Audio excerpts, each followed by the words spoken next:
नमस्कार, बहुत स्वागत आपका नादी टीवी पर। मैं हूं आपके साथ पारुल। आइए खबरों की शुरुआत, लेकिन उससे पहले सीधा लिए चलते हैं आपको हरियाणा, जहां आपको बता दें कार्यक्रम का आयोजन किया गया है। सीधी तस्वीर आपको दिखाएंगे हरियाणा से, जहां आपको बता दें जो कार्यक्रम है। आइए अगली खबर की तरफ रुख कर रहे हैं। और मुख्यमंत्री डॉक्टर मोहन यादव ने कहा है कि पीएम मोदी के नेतृत्व में देश में विरासत से विकास की यात्रा तेजी से आगे बढ़ रही है। उन्होंने आगे कहा कि भारतीय सनातन संस्कृति जियो और जीने दो के सिद्धांत पर आधारित है और ये मानवता, भाईचारे और कल्याण की भावना को मजबूत करती है। मुख्यमंत्री ने नागरिकों से अपील की है कि वो भारतीय सांस्कृतिक मूल्यों के अनुरूप अपने जीवन को समाज सेवा और एकता की दिशा में समर्पित करें। सीएम यादव ने कहा कि प्रधानमंत्री के नेतृत्व में चल रहा सांस्कृतिक जागरण अभियान राष्ट्रीय एकता को निरंतर सुदृढ़ कर रहा है। उन्होंने उल्लेख किया कि भगवान श्री राम के अयोध्या, भगवान श्री राम की मथुरा और कोलकाता की काली घाट तक सनातन संस्कृति की परंपरा पुनः सशक्त हो रही है।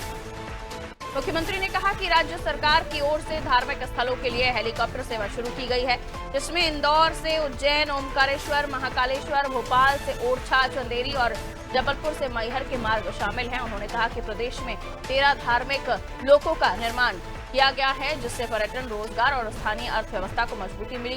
धार्मिक स्थलों के विकास से होटल, परिवहन और छोटे व्यापारों में भी वृद्धि देखी जा रही है।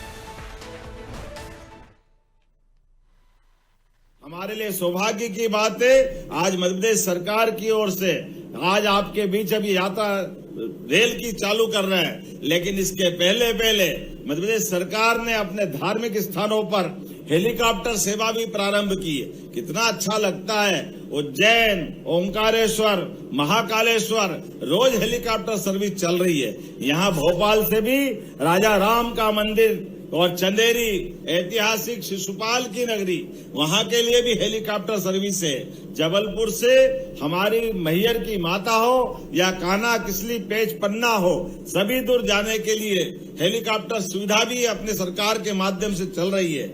ऐसे समय में जब 13 लोक के निर्माण हमारी सरकार के माध्यम से हुआ है, एक बाबा महाकाल के महालोक के बनने के बाद ही आर्थिक रूप से पूरा इकोसिस्टम कैसे बदलता है, यह उसका उदाहरण है।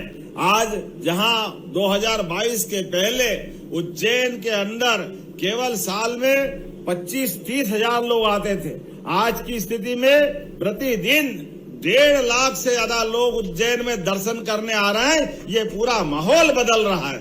ऐसे में दर्शनार्थी अगर आते हैं तो होटल वाले, ठेले वाले, ऑटो वाले, दुकान वाले, अलग अलग सामान के बेचने वाले, सबके जीवन में बदलाव आता है। और उससे बड़ी बात, कोई चल करके हिमाचल से, कोई चलकर जम्मू कश्मीर से, कोई दक्षिण भारत से, जब भारत के अंदर एक दूसरे के क्षेत्र में जाते हैं, तीर्थ के बहाने एक दूसरे की संस्कृति से परिचित कराते हैं, तो यह आंतरिक एकता बनती है और ये एकता एकात्मता में परिवर्तित होती है। तो मेरी अपनी ओर से आज सोमनाथ स्वाभिमान पर्व के प्रतीक इस आध्यात्मिक और सांस्कृतिक यात्रा की आप सबको बधाई।